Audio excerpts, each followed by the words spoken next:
అనంతపురం జిల్లాలో పర్యటిస్తున్న వైఎస్ఆర్ కాంగ్రెస్ పార్టీ అధినేత వైఎస్ జగన్మోహన్ రెడ్డి గుంతకల్లు నియోజకవర్గం తిమ్మాపూర్ రైతు డ్వాక్రా సంఘాలతో ముఖాముఖి నిర్వహించారు.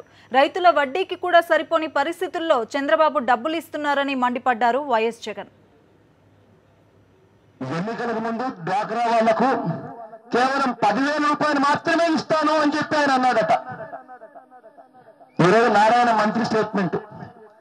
ఈ మధ్యకాలంలో చంద్రబాబు నాయుడు గారు కూడా ఈ మధ్యకాలంలో ఎక్కడ తీసినా కూడా నేను ఇంతే చెప్పాను, డ్వాక్రాక చెల్లెమ్మలకి ఇంతకన్నా నేను ఎక్కువ ఇస్తానని చెప్పలేదు అని చెప్పి నిస్సిగ్గుగా.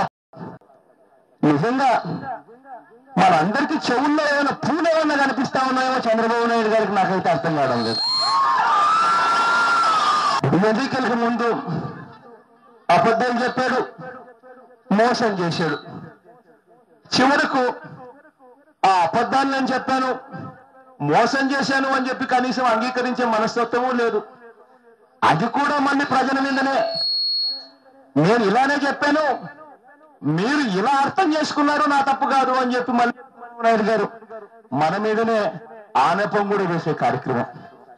ఇవాళ నేను ఇదే అనంతపురం జిల్లాలో చనిపోయిన ప్రతి రైతుల దగ్గరికి వెళ్ళినప్పుడు వాళ్ళందరూ వాళ్ళ దగ్గర ఉన్న రుణాలు ఎంత తీసుకున్నారు అని చెప్పి నేను అడుగుతా వచ్చా. ఎంతెందుకు ఇవాళ నేను ఇదే గ్రామానికి చెందిన పుల్లయ్యన్న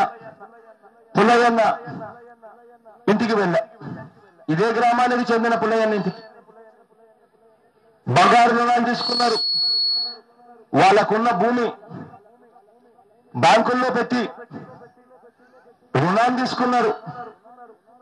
55,000 ఒక రుణము, 42,000 మరో రుణం. మాఫీ అయ్యిందా అని చెప్పి అడిగా. దాన్ని మాఫీ కాని పరిస్థితి. ఇటువంటి దారుణమైన పరిస్థితులు ఇవాళ ప్రతి చోట కనిపిస్తా ఉన్నాయి. అక్కడక్కడ ఎక్కడన్నా మాఫీ అయ్యింది అని అంటే ఆ మాఫీ అయిన సొమ్ము కనీసం వడ్డీలకు కూడా అంతంత మాత్రంగానే సరిపోతా ఉన్న పరిస్థితుల్లో కాస్తో కూస్తో కొంతమందికి మాఫీ అయ్యాయి, మిగిలిన వాళ్ళకి అది కూడా జరగలేదు.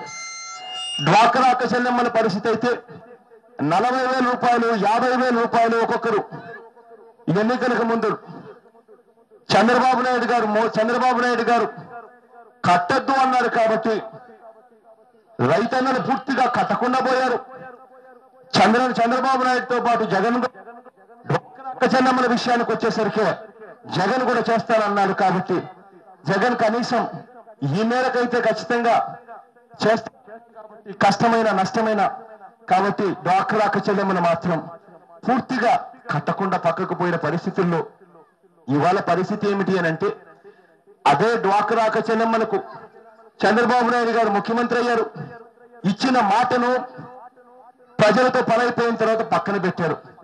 ఆ డ్వాక్రా ఎలా బతుకుతున్నారు అన్నది చంద్రబాబు నాయుడు గారికి ఇవాళ కాబట్టడం లేదు.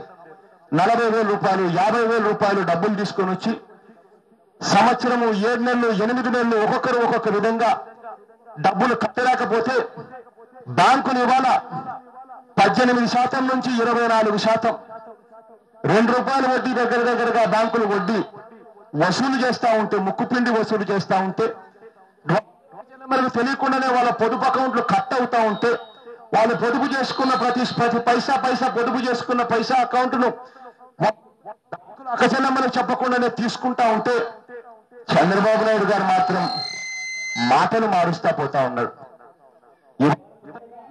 చంద్రబాబు నాయుడు గారు ఏమంటా ఉన్నారంటే మొన్నటిదాకా 10,000 ఒకేసారి ఇస్తాడేమో అని అనుకున్నాం. చివరికి 10,000 కూడా ఒకటేసారి ఇవ్వడంట. అది కూడా కేవలం 3,000 రూపాయలు ముష్టేసినట్టుగా ఇస్తాడంట సంవత్సరానికి ఒకసారి. అంటే దాని అర్థం 40,000 రూపాయలు తీసుకొని ఆ 40,000 రూపాయలు 50,000 రూపాయలు తీసుకుంటే దానికి దగ్గర ₹2 వడ్డీ, ₹1.5 వడ్డీ పైసలకు బ్యాంకులు వడ్డీ వసూలు చేస్తా ఉంటే ఈయన ఇచ్చే 3,000 రూపాయలు కనీసం ఆ వడ్డీకి కూడా సరిపోయిన పరిస్థితిలో చంద్రబాబు నాయుడు గారు ఇస్తా ఉంటే ఆ అక్క చెల్లెమ్మలు ఏం చేయాలో కూడా అర్థం కాని పరిస్థితి. ఇంతటి దారుణంగా చంద్రబాబు నాయుడు గారు చూస్తా ఉన్నారు. పోనీ ఈయన ఇవాళ వడ్డీకి ఇచ్చేది ఏందో నాకు అర్థం కావడం లేదు. కారణం ఏంటంటే ఈ డ్వాక్రా అక్క చెల్లెమ్మలకు ఇంతవరకు కూడా అందుతా ఉన్న ఈ డబ్బంతా కూడా వడ్డీ లేని చంద్రబాబు నాయుడు గారిని గట్టిగా ప్రశ్నిస్తా ఉన్నా. ఇదే డాక్రా చెల్లెమ్మలకు ఆ దివంగత నేత ప్రీతమ నాయకుడు రాజశేఖర రెడ్డి గారు పావుల వడ్డీకి రుణాలు ఇచ్చి డాక్రా చెల్లెమ్మలు లక్షాధికారులు చేయాలి అనే తపనతో పావుల వడ్డీకి రుణాలు ఇచ్చాడు.